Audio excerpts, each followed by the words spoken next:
सभी विद्यार्थियों का पुनः यूट्यूब चैनल फिजिक्स तारानगर में हार्दिक अभिनंदन व स्वागत है। अपने पिछले वीडियो में पढ़ा था कूलाम का नियम, तो आप लोगों ने कूलाम का नियम ढंग से देख लिया होगा, याद भी कर लिया होगा, समझ में भी आ गया होगा आप लोगों के। कूलाम के नियम में क्या होता है कि दो आवेश होते हैं बेटा, और दोनों आवेश स्थिर होते हैं। ये आवेश Q1 था, ये आवेश कितना था, Q2 था। ठीक है, तो ये Q1 आवेश बल किस पे लगा रहा है, Q2 पे, और Q2 आवेश बल किस पे लगा रहा है, Q1 पर। तो अपने इस Q2 आवेश पर लगने वाला बल क्या था, Q2 आवेश पर अब बल कौन लगाएगा बताओ। अपने पास दो ही आवेश हैं, तो इस Q2 आवेश पर बल कौन लगाएगा, Q1।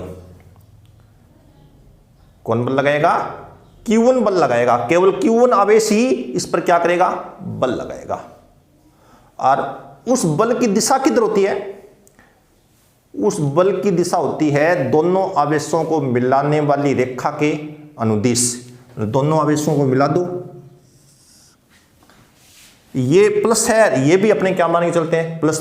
तो Q1 Q2 को क्या करेगा बताओ, प्रतिकर्षित करेगा, तो बल इधर लगेगा Q2 पर।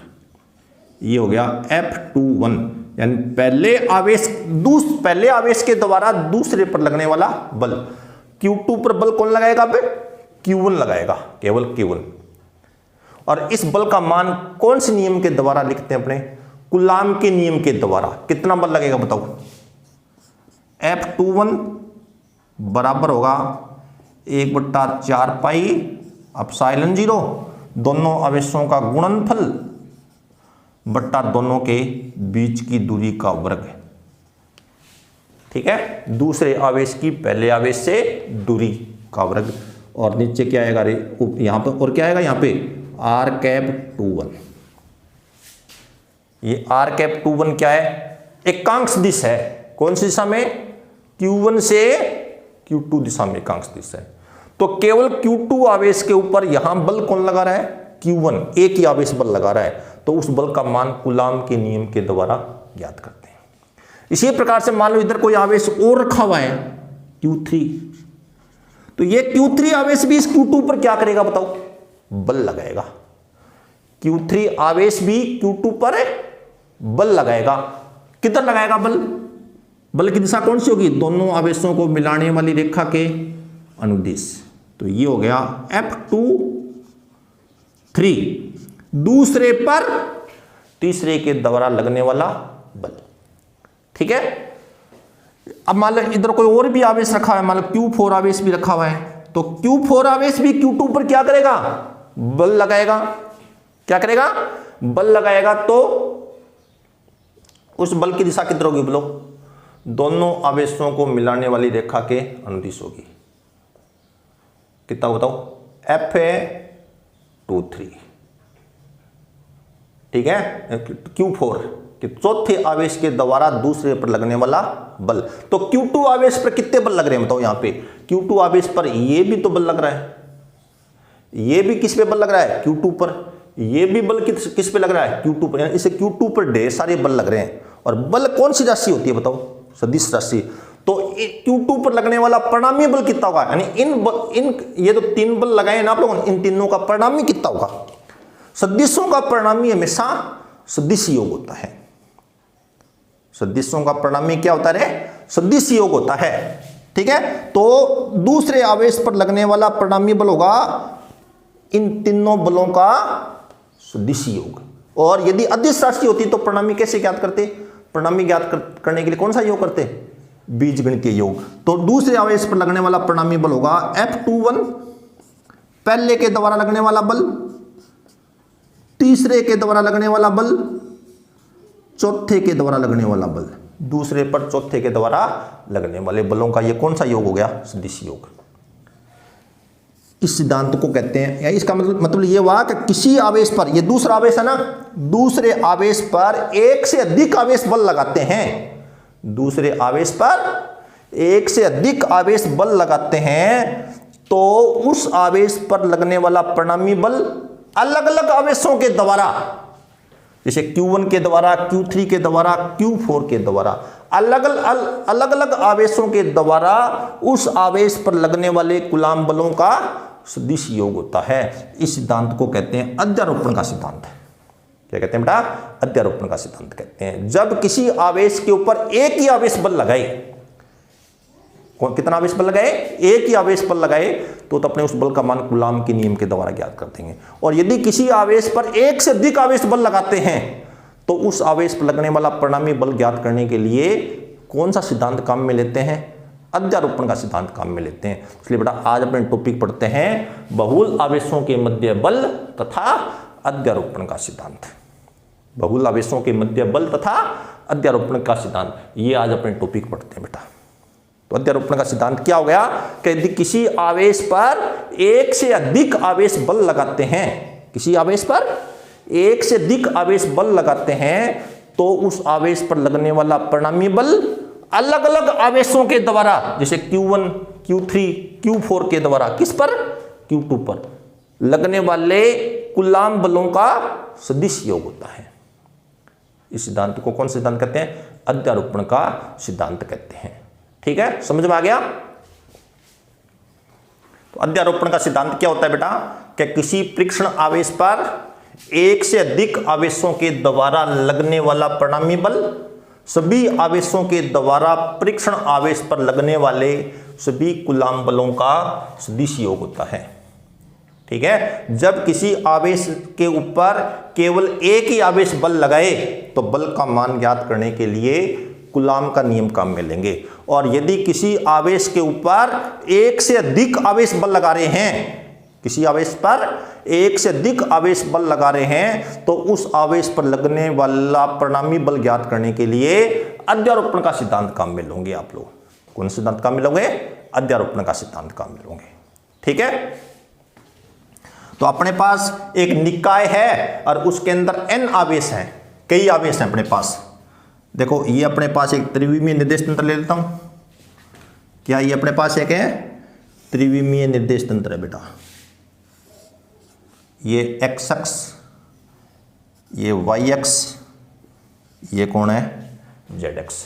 ये अपने पास त्रिविमीय निर्देश तंत्र है, ये कार्तीय निर्देश तंत्र है। ठीक है, त्रिविमीय कार्तीय निर्देश तंत्र है, ये इसका मूल बिंदु है। और अपने पास निकाय में कितने आवेश हैं? Q1, Q2, Q3, ये आवेश है अपने पास निकाय में। ठीक है, Qn आवेश है। मान लो कितने आवेश हैं निकाय में? Q1, Q2, Q3 dot dot dot dot Qn आवेश है।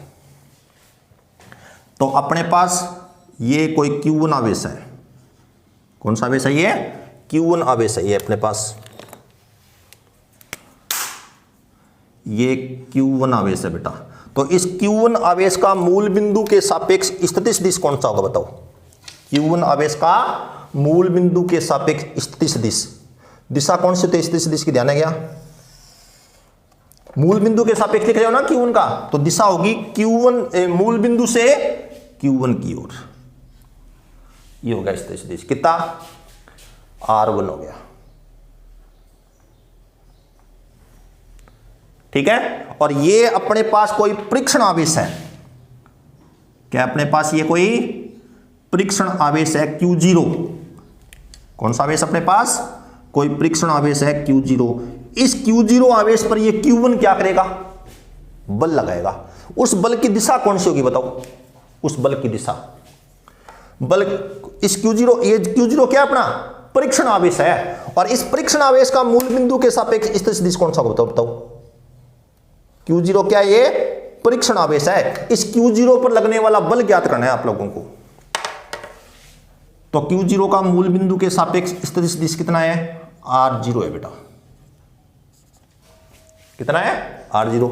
तो इस Q0 पर बल कौन लगाएगा? Q1। दिशा हो जाएगी दोनों आवेशों को मिलाने वाली रेखा के अनुदिश। ये होगी दिशा। किसकी दिशा? ये है 0 आवेश पर पहले आवेश के द्वारा लगने वाले बल की दिशा। निकाय में तो ये आवेश अपने पास, इसी प्रकार से अपने निकाय में Q2 आवेश यहां रखा हुआ है, ये Q2 आवेश है, और Q2 आवेश का मूल बिंदु के सापेक्ष स्थिर सदिश कौन सा है? किसके सापेक्ष? मूल बिंदु के सापेक्ष। दिशा किधर होगी बताओ इसकी? स्थिर सदिश की मूल बिंदु से आवेश की तरफ, ये R2 हो गया। स्थिर सदिश कितना है बेटा? R2। और ये Q2 आवेश है, वो Q0 पर क्या करेगा बताओ? बल लगाएगा ना। और उस बल की दिशा कौन सी होगी?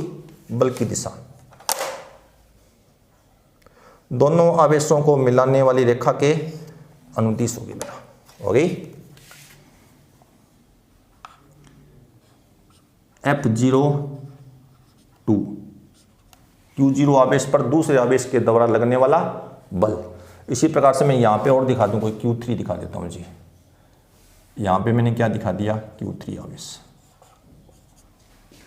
Q3 आवेश का मूल बिंदु के सापेक्ष स्थिर सदिश कितना है बताओ?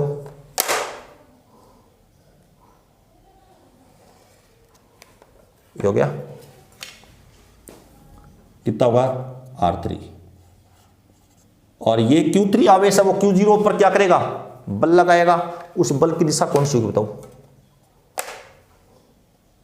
दोनों आवेशों को मिलाने वाली रेखा के अनुदिश, ऐसे होगी। F03, ठीक है?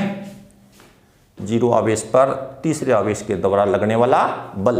इसी प्रकार निकाय में कितने आवेश हैं? Q1, Q2, Q3, Qn आवेश हैं बेटा। कितने आवेश हैं?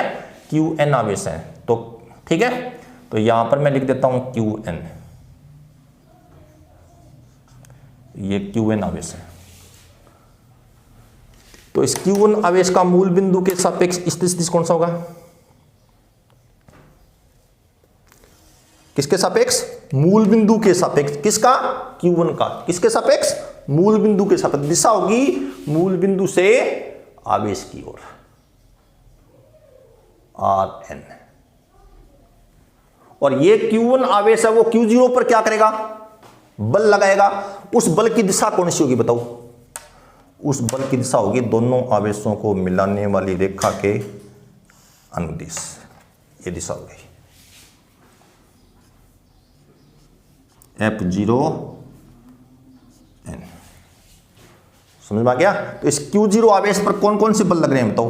F01 लग रहा है, और F02 लग रहा है, F03 लग रहा है, F0n लग रहा है। कई बल लग रहे हैं ना। तो फिर इस Q0 पर लगने वाला परिणामी बल क्या होगा? इन सभी, ये कौन से बल हैं? कूलाम बल है ये। इन सभी कूलाम बलों का सदिश योग होगा। इस सिद्धांत को क्या कहते हैं बेटा? अध्यारोपण का सिद्धांत कहते हैं। तो अध्यारोपण का सिद्धांत क्या होता है कि किसी परीक्षण आवेश पर एक से अधिक आवेश बल लगाते हैं, तो परीक्षण आवेश पर लगने वाला परिणामी बल सभी आवेशों के द्वारा उस आवेश पर लगने वाले सभी कूलाम बलों का सदिश योग होता है। ठीक है? तो अपने माना है निकाय में Q1, Q2, Q3, Qn आवेश हैं, और जिनके मूल बिंदु O के सापेक्ष स्थिर सदिश क्रम से R1, R2 dot dot dot dot है Rn है। तो परीक्षण आवेश Q0 पर लगने वाला परिणामी बल, परीक्षण आवेश Q0 पर, परीक्षण आवेश Q0 पर लगने वाला परिणामी बल कितना होता हो? परिणामी बल ये होगा F0 बराबर होगा सभी कूलाम बलों का 0 आवेश पर पहले आवेश के द्वारा लगने वाला बल, 0 आवेश पर दूसरे आवेश के द्वारा लगने वाला बल, 0 आवेश पर तीसरे आवेश के द्वारा लगने वाला बल, डॉट डॉट डॉट डॉट 0 आवेश पर nवें आवेश के द्वारा लगने वाला कूलाम बल। इन सभी कूलाम बलों का सदिश योग होगा। ठीक है? इसको अपने समेशन के रूप में लिख सकते हो क्या? F बराबर कितना होता है? F0 बराबर समेशन F0 आई, और आई का मान कहां से कहां तक होगा, 1 से लेके n तक। आई का मान 1 रखोगे तो F0 1 होगा, फिर आई का मान 2 रखोगे तो F0 2 होगा, फिर आई का मान 3 रखेंगे तो F0 3 होगा, फिर लास्ट में आई का मान कितना रखोगे n, तो F0 n हो जाएगा। ठीक है। और आप लोगों ने कल लिखा था, याद है, तो आप लोगों को कल ऐसे लिखा था, आप लोगों ने F0 1 2 किसके बराबर लिखा था, याद है क्या, 1/4 पाई एप्सिलॉन 0 Q1 Q2 बट्टा R12 का स्क्वायर R कैप 12। तो F0i कैसे लिखोगे बताओ, F0i तो ये लिखा जाएगा बेटा 1/4 पाई एप्सिलॉन 0 Q0, फिर आई है ना, QI बट्टा R0i का होल स्क्वायर और R कैप 0i। आई का मान कहां से कहां तक, 1 से लेके n तक। ये हो गया। जहां R0i क्या है बताओ, जहां R0i क्या है, आईवें आवेश की, आई की जगह 1 है तो R0 1 हो जाएगा, पहले आवेश की 0 आवेश से दूरी यानी परीक्षण आवेश से दूरी, और R0 2 हो जाएगा तो दूसरे आवेश की परीक्षण आवेश से दूरी। तो क्या हो जाएगा, ये आईवें आवेश की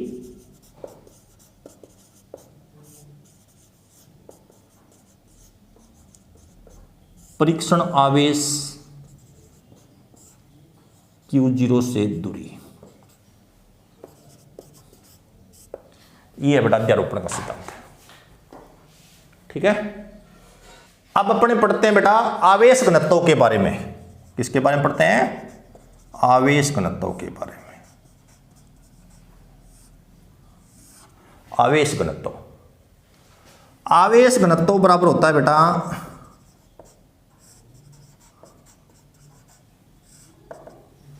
आवेश बट्टा लंबाई या क्षेत्रफल या आयतन, या क्या रे, आयतन। आवेश घनत्व बराबर क्या होता है, आवेश बट्टा लंबाई भी नाम आ सकता है, या फिर क्षेत्रफल आएगा नाम, या आयतन आएगा। तो आवेश बट्टा लंबाई हो सकता है, आवेश बट्टा क्षेत्रफल हो सकता है, आवेश बट्टा आयतन हो सकता है। तो आवेश घनत्व को 3 प्रकार से परिभाषित करते हैं। कितने प्रकार से, 3 प्रकार से। एक तो होगा आवेश बट्टा लंबाई, एक होगा आवेश बट्टा क्षेत्रफल, एक होगा आवेश बट्टा आयतन। तो आवेश घनत्व को कितने प्रकार से परिभाषित कर सकते हो, 3 प्रकार से। जब आवेश बट्टा लंबाई होता है ना, तो उस आवेश घनत्व को कहते हैं रेखीय आवेश घनत्व। क्या कहते हैं उसको, रेखीय आवेश घनत्व कहते हैं उसको। ठीक है। और जब आवेश बट्टा क्षेत्रफल होता है ना, आवेश बट्टा क्षेत्रफल, तो उसको कहते हैं, क्षेत्रफल किसका होता है, पृष्ठ का। आवेश बट्टा लंबाई, लंबाई किसकी होती है, रेखा की, तो उसका नाम रेखीय आवेश घनत्व हो गया।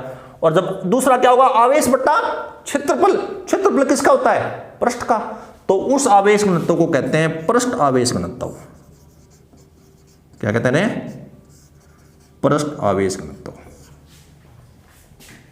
ठीक है। तीसरा क्या होगा, आवेश बट्टा आयतन, आवेश बट्टा आयतन, तो इसको कहते हैं आयतन आवेश घनत्व।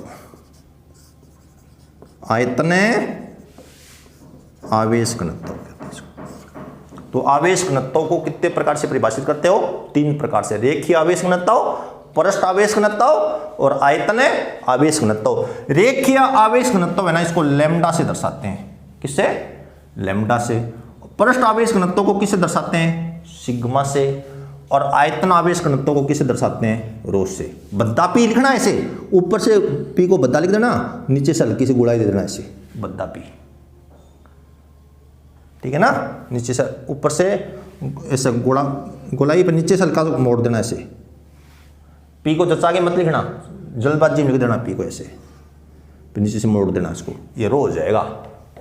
ठीक है, तो आवेश घनत्व को कितने प्रकार से परिभाषित करते हैं? 3 प्रकार से। आवेश घनत्व को निम्न 3 प्रकार से परिभाषित करते हैं।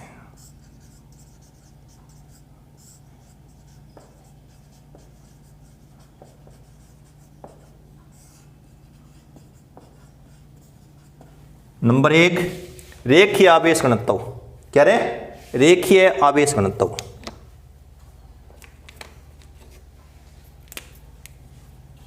नंबर 1 होगा रेखीय आवेश घनत्व। तो रेखीय आवेश घनत्व किसके बराबर होता है बताओ? रेखीय आवेश घनत्व बराबर होता है आवेश बट्टा लंबाई। रेखीय आवेश घनत्व बराबर होता है आवेश बट्टा लंबाई, और लंबाई का मान यदि 1 ले लो, लंबाई 1 है, तो रेखीय आवेश घनत्व बराबर क्या हो जाएगा बताओ? रेखीय आवेश घनत्व बराबर हो गया आवेश, यानी आवेश को ही क्या कहते हैं? रेखीय आवेश घनत्व। कब?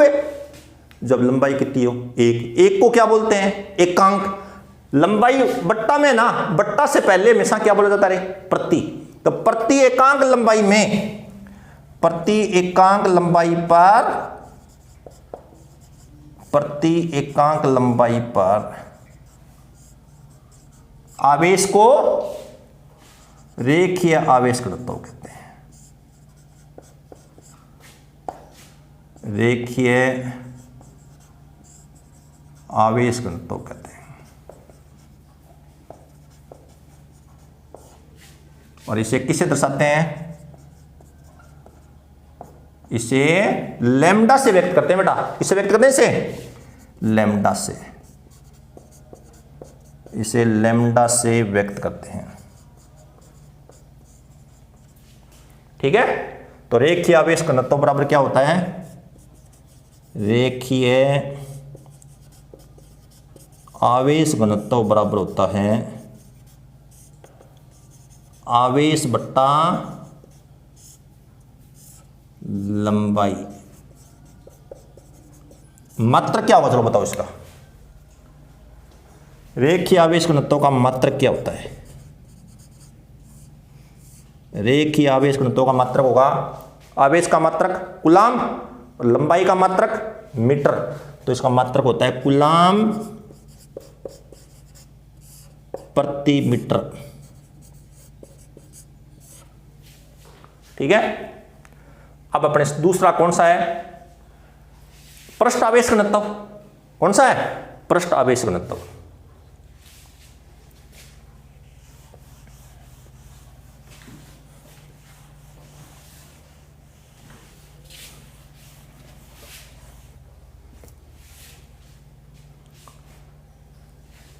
दूसरा क्या है? पृष्ठ आवेश घनत्व। इसमें क्या आएगा बताओ? लंबाई की जगह क्या नाम आएगा? क्षेत्रफल। आवेश बट्टा क्षेत्रफल, और क्षेत्रफल का मान 1 ले लोगे तो पृष्ठ आवेश घनत्व बराबर आवेश आ जाएगा। तो ये होगा प्रति एकांक क्षेत्रफल पर, लंबाई की जगह क्या नाम आएगा? एकांक क्षेत्रफल। प्रति एकांक क्षेत्रफल पर आवेश को पृष्ठ आवेश घनत्व कहते हैं। प्रति एकांक क्षेत्रफल पर आवेश को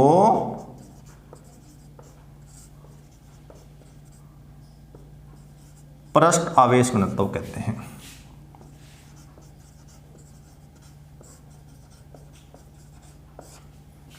पृष्ठ आवेश घनत्व कहते हैं। और किससे दर्शाते हैं इसे रे?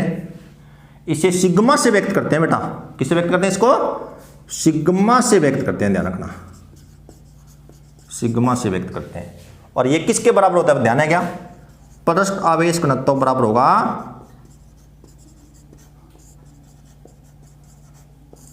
आवेश बट्टा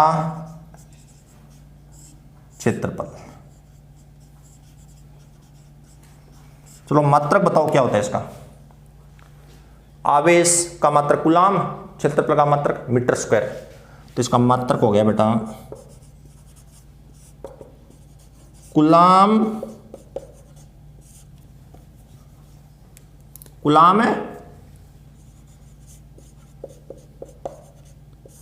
प्रति मीटर स्क्वायर, ये मात्रक हो गया।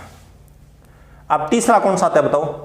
तीसरा आता है अपना आयतन आवेश घनत्व, आयतन आवेश घनत्व।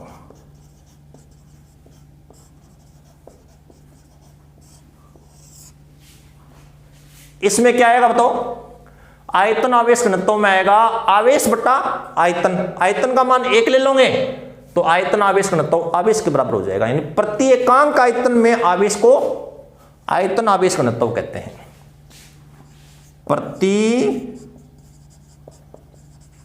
एकांक आयतन में आवेश को क्या कहते हैं बेटा, आयतन आवेश घनत्व कहते हैं। क्या कहते हैं, आयतन आवेश घनत्व कहते हैं।